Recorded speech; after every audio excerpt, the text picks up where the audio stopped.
Have you ever told God, take this, or I don't know what to do now, or I've got so much or so full of joy, I just wish I could just show you, tell you?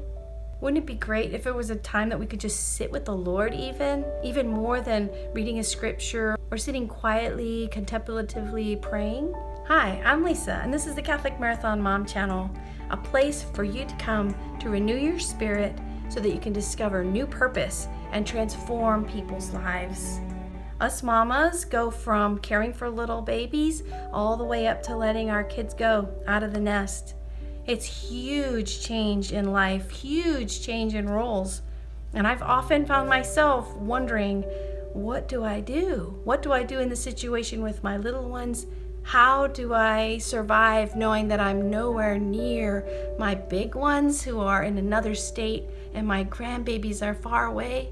What do I do with all that I feel in my heart about these things? I pray.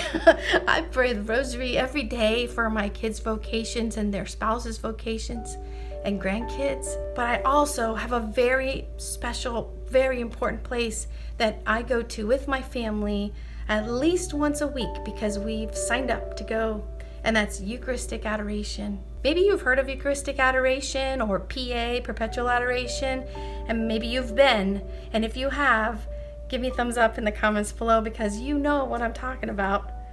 It's a place that you can go, and it is not a big, beautiful, empty room with lots of kneelers and beautiful stained glass windows. It's a big, beautiful room full of kneelers and stained glass windows that is full because there's someone there waiting for you, and his name is Jesus, and he's present in the Eucharist, in the monstrance, which is his throne, up on the altar. It's Eucharistic Adoration. It is so real that you will feel that the room is not empty, that you're not alone in that room. Many people have attested to that same feeling of an empty church or a Eucharistic Adoration moment where they did not feel alone. So come with us to Eucharistic Adoration. I want to show you what it is.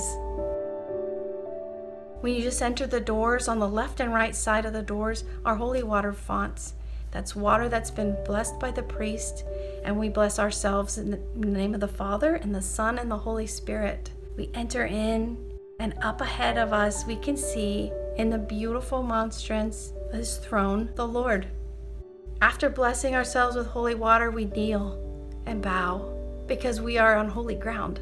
The Lord is present, and we just go right up, kneel. Some people like to sit in the pews and kneel, and some want to go right up close to him. Just like he said, let the little children come. So let's go up close to him there on the altar.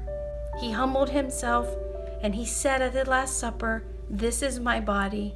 He died for us, and then he came and rose again, and there he is present, just as he promised. His presence is of blessing, of consolation, of pure love, of seeing us where we are in that moment. The Adoration Chapel also has beautiful art that draws us into prayer. This beautiful painting of the Lord on that scary, stormy night, image of Blessed Mother and the statue, our mother that he gave us from the cross, Jesus and the crucifix, the ultimate love, the ultimate sacrifice, Saint Joseph, his foster father, and our intercessor who prays for us. This is the Divine Mercy image, blood and water flowing that is all forgiving, merciful, life-giving. Here is a relic of Saint Faustina. Our pastor a few years ago was able to pilgrimage to Poland, and the sisters there, after much prayer, after years of prayer, had decided and discerned that our parish would be home to one of her relics. The Stations of the Cross are represented all around the room, and many times when you're in there praying, you'll see someone moving from station to station, praying on the different places, different moments of Jesus' passion.